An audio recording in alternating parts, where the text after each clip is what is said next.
e don settle for inside northern Nigeria. As we dey talk right now, they say that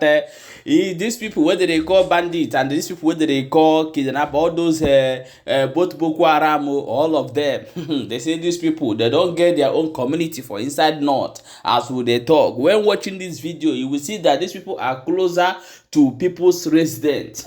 and see how they are gathering, doing open meeting. But the question that I'm asking is it that the Nigeria Air Force cannot track where these people are? Are they only tracking where ESN is in southeast to bomb? What is actually happening in Nigeria? And when you see some people talking out, I began to think, are these people reasoning anymore? See what they are doing them over there in the north.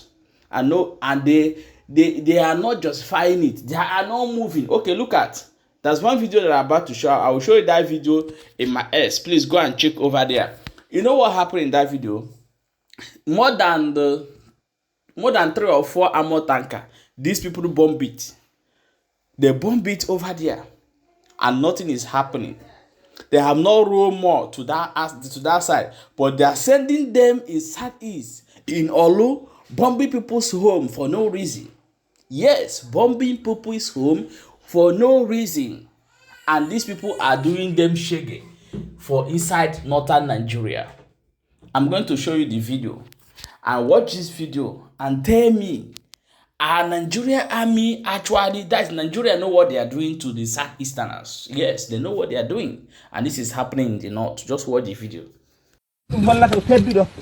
subhanahu wa ta'ala wi tedde lo wadani nul Allah e nulaado be mum nenno laata ko teddudo nenno heferbe koyi dum e hoyni heferbe kambe sahababe e famtude jatede wobma fu daabaji nurat ko no jobe fe heferbe jombe garat be mbaram bo wude jam nyalla wal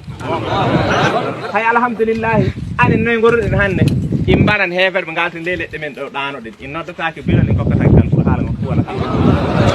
nenno alhamdulillah inna de sakira ne fuji Allah ya fodo fu himmire jihad so boy habade hawri hefer fu hokka yonkim wallahi nyande nyalana ma wara ya mayta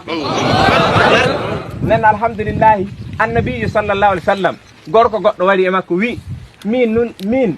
mi yehi ladde wi nokkure lobbede do ladde wodi koyde ngala to ndiyam no wodi ton cukku no wodi ton bibbe ledde ngon ton nam yidi mi yatom jodom rew Allah faado ma en tam yi yimbe fe sakko anna tawi sakko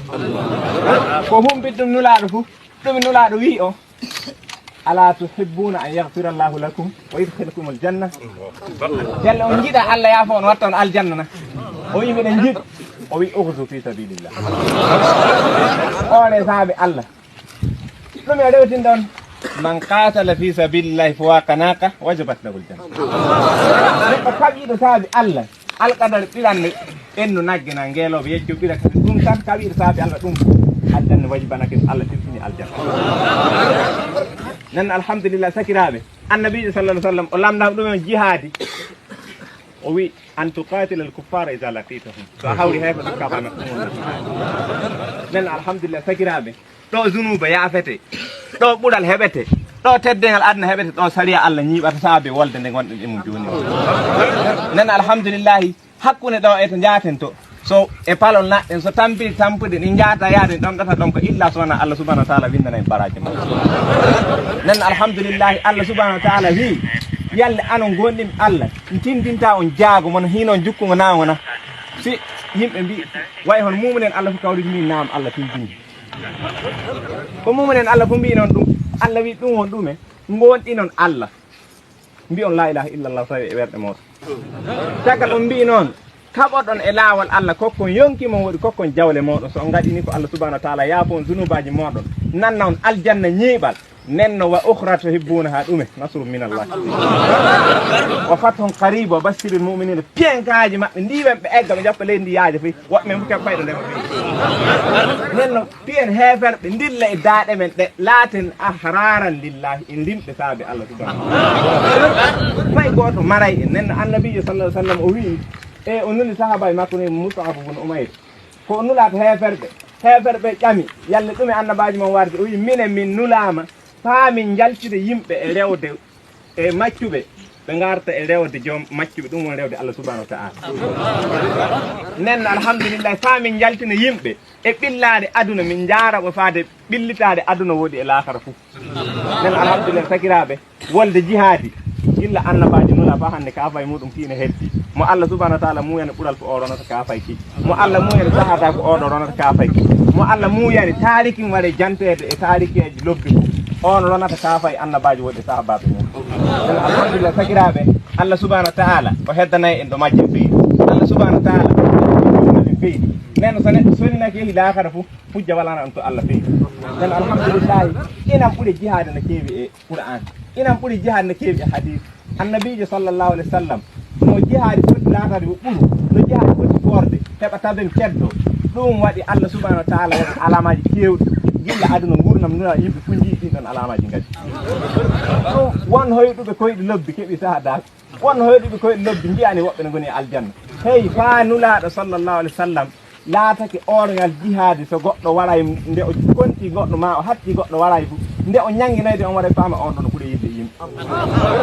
dan alhamdulillah sakirabe sahababe dum be kebano de mbiya be mbeli ko dum be kebande mbiya fayda wana milioji de wana naide wana mote lobbel wana mobe lobbel de dum be kebano de mbiya mbeli annabi sallallahu alaihi wasallam itti yimbe faake wi andina wobbe diine be jeyi marko hebe tibbe bari be tubabe timmi heddine o goto wobbe mbara jawa do makko timmi hefer mi jeyi fi neɗɗo tagitiɗo waɗede ko kuuɗal yiwa ɗo makko fayantir gaɗa ga noy o wi fultu wa rabbil kaaba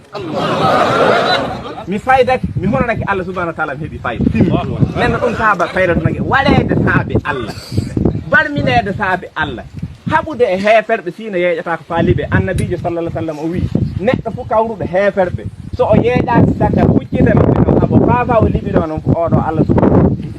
Allah subhanahu wa ta'ala ne jallanamo so Allah jallani neɗɗo tan goɗɗo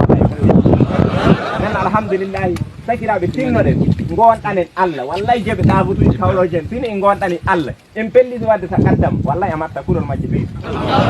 alhamdulillah Allah kam jeyi kulol Allah kam jeyi cuutal Allah kam jeyi mayde kam jeyi gurnam timmi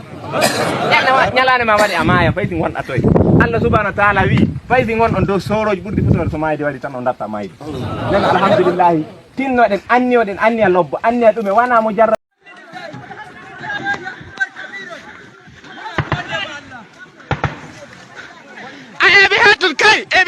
ebi hatur kama shindinka sunana Muhammadu Bello Turji a arewa maso yamma insha Allah muna gode ebi hatur atoye ebi hatur atoye kai ma sabina insha Allah sunana Muhammadu na wannan muna makaranta a yankin kasar Turji mu balla kai ebi hatur kama shindina ebi hatur Bello Turji ya shiga kabila guda biyu ga su sojojin Najeriya ku sani Bello Turji na zuwa kanku insha Allah in dai ba ku zo ku zauna lahiya ba muna gaya maku da ku da malamanku qalilatin fatin galibatin ma asabirina insha Allah muna tare da Allah muna tare da Allah ka bi hadura kunna masu wuta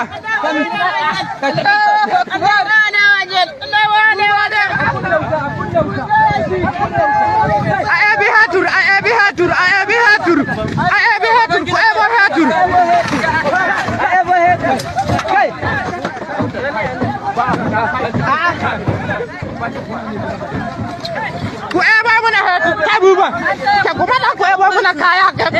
kuma na ku eba muna ku koma nan ne ku tsaye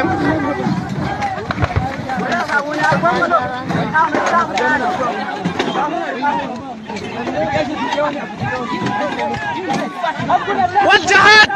كن كرود وبعدك أرياتا تاكاري من قراشي الله أكبر والجهاد بإذن الله تعالى الله أكبر بإذن الله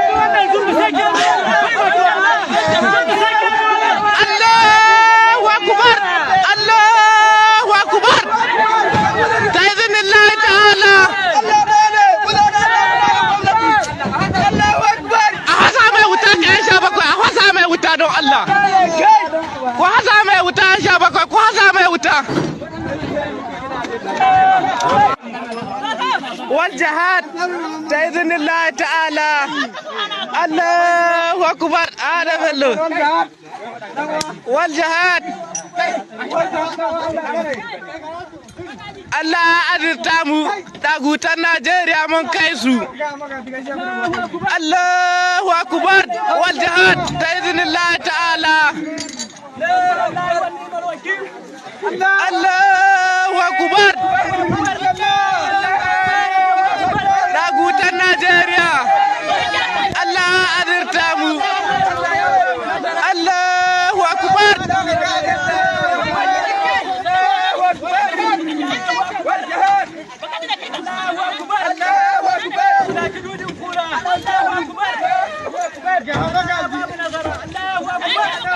Allah azurta mu dagutan Najeriya ƙaryanku sai mun ka ƙaryanku Allahu akbar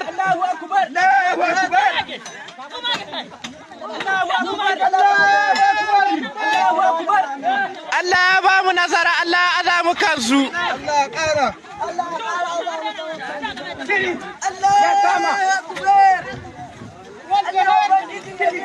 النبي محمد الله اكبر اين الزما kai aya da mun yi da bidiyo mana a gane dai an ci nazara an gode ma Allah muna godiya Allah ubangiji ya kare ku tada mai wuta ku sa mai wuta ku sa mai wuta ku sa mai wuta a kwane shi annabi Muhammad a sa mai ku sa mai wuta kai a sa mai wuta don Allah a sa mai wuta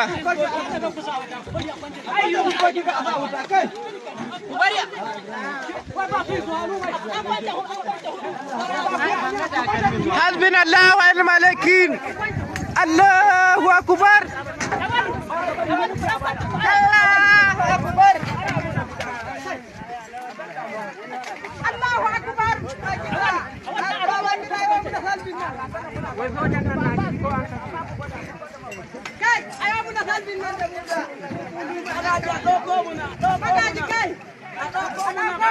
So the question that I'm asking here, is it that the Nigeria Army, Air Force, Navy, Police, that is setting roadblocks every point in Southeast, is it that they are not be able to go where these people are and face them? My people from Biafra land, Southeast, even the Benis, you see that Benis is going to be their checkpoint, it's going to be their main base. They will dare to fight the Southeast people. Yes. So the Benis, I'm calling the Benis should wake up, leave the Yorubas. This dirty game they are playing, they will cry at last for it. I don't know. I don't need to tell the Yorubas anything. Let them continue with their dirty game. It's getting hurt against the Igbos. They will pay for it. These people will give them what. Just watch and see what is going to happen. Nigeria is doomed. Is doomed. They are trying to disarm ESN, Biafra Liberation Army, Biafra Resistance Fighter. All the forces in Biafra land, they are trying to disarm them, so that when they enter, they will kill, they don't fire everybody like fire. That is what the government are doing. But believe in me, the men on ground is tougher than them. They can't do that. So they are crying because the Igbos have waken up. Since we have waken up, if not for Maazị Nnamdi Kanu, forget them, for don't finish. If not the Maazị Nnamdi Kanu, for don't finish. And Maazị Simon Ekpa take over from there, and other leaders in Southeast who don't want us to be wiped out. So my people, share this video as it is hot, and make sure say you follow this channel for more updates.